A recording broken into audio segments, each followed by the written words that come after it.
Hello and welcome. In this video, we're going to be talking about the entities in Depth Spelunking. This is going to be a helpful guide that goes over all the common ones and all of the current bosses inside of the game. Just a note, we are not going to be talking about any of the rare entities or the variants, as most of these are just cosmetic changes for the entities themselves. Now, right off the bat, I'm going to be starting with Wanderer and Eye Master. The reason is that supposedly these two are going to get some design changes later down the road, and so it felt important to make note of that as we start. In the current game, Wanderer is a single large eyeball, and when alerted, it will shoot a laser beam towards the player that's close to it. This laser beam will slow down the player, and it will become very difficult for them to try to move and run away. Eye Master, on the other hand, is a larger mass of eyeballs all around the head with a bright red glow. This creature is very fast and will occasionally close all of its eyes. During this, it will be timid. However, when the eyes are open, it will have a large amount of sight. So taking cover and hiding from it is one of the best ways to avoid it. Now, with that out of the way, we can continue and talk about the other common entities. First off, Warden, a giant pale creature with some red coloration on its body. This creature is incredibly blind and only reacts to sound. This includes radio backpacks, the activation of any task, the completion of a task, footsteps, and the sound of Shrieker. We'll get to talking about Shrieker in a little bit. Warden is incredibly blind. As long as you are crouching and moving silently or far away from it, you'll be fine. Now, Shrieker is a small blue creature that is a little bit more friend than foe. Getting up to him, he will shriek and it will daze your player. You will be stunned and incapable of any movement for a small duration. This entity on its own honestly shouldn't be an issue. However, when paired with other entities, it can be pretty deadly. Moving on over to Lurker, a giant creature with some green coloration on its body, and it emits a green fog around it. This creature is kind of self-explanatory. It lurks in singular areas. It's possibly the most annoying out of these three, as it can camp specific areas that are really important. If you do go up against one of these, make sure you have a large amount of mobility, because honestly, it is faster than it looks. Mimic, another really self-explanatory entity. It will mimic players, and whenever it kills a player, it will copy the body it has killed. So make sure you watch your teammates, and if any suspicious movement happens, it might not be a friend. You shouldn't worry too much about Mimic unless you are incredibly close to it. It is fairly easy to run away from. As one final side note for Mimic, sometimes Mimic won't copy specific pieces of equipment. This can be backpacks, such as the shock absorber or the support backpack. So if you see a player in your current match that has a backpack, try checking if they still have that backpack, because if they don't, it could be a Mimic.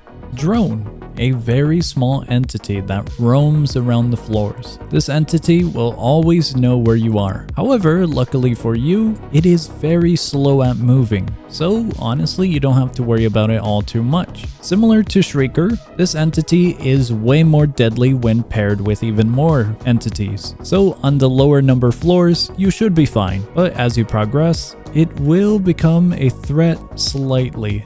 Ores, I hope I said it right, is an icicle entity that will cause all players nearby to slow. It is incredibly deadly on its own and only gets worse when more entities are nearby. Unlike Wanderer, this ability affects in an area rather than a single target or within a line of sight. So even if this entity is beyond a wall, it would still affect you most likely. Projected. Projected is an entity that's going to look a little bit similar to the previous entity mentioned. However, that's only its spirit. Projected is two entities at once, a spirit and a body. The moving body is more hostile than the spirit, but is only so when you shine a light at it. If the spirit and body ever merge together, that is when the true danger will begin. The entity will hunt down the player that it finds, and it is incredibly difficult to shake off. Lastly, Gazer. Gazer is a giant lighthouse of an entity. This entity is pretty much the opposite of Warden. Instead of sound, it relies on sight. So if you're moving around within its vision,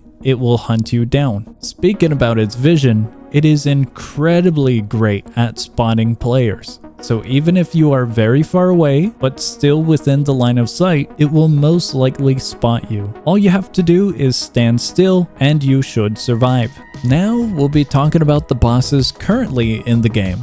The Sin of Sloth and the Sin of Envy. Both of these bosses have their own floor. In their floor, they'll have a specific task that you must complete. If you do complete the floor, you will be given information on the entity, and if you 100% their information, you will be given an item. Starting off with the Sin of Sloth, this entity, despite its name, is incredibly fast. To activate this, you will have to spend 2 minutes after a blackout with one or more tasks incompleted. After 2 minutes are up, feel free to complete the task, get back in the elevator, and you will encounter Sloth on the next floor. The Sin of Sloth will put you through a time trial. You will be given a time amount where you need to complete all of the tasks on the floor. If Sloth kills you, or if the time runs out, it is over. The Sin of Sloth, as mentioned, is incredibly fast and has some pretty good sight, so my best recommendation would to just avoid him as much as possible.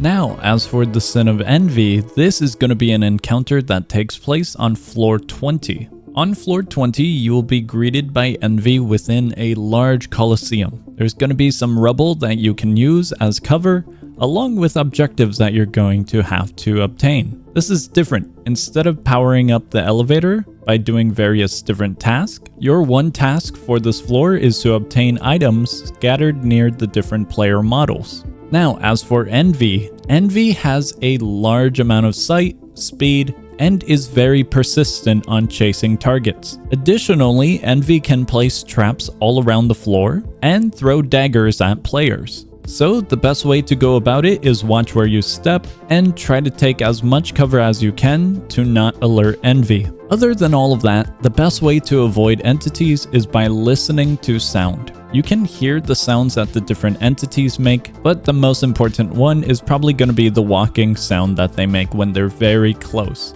Keep distant and stay in cover, and you should be fine. Other than that, this is all of the entities in the game currently, as for the commons and the bosses, and I hope this guide has been helpful. I'll be seeing ya.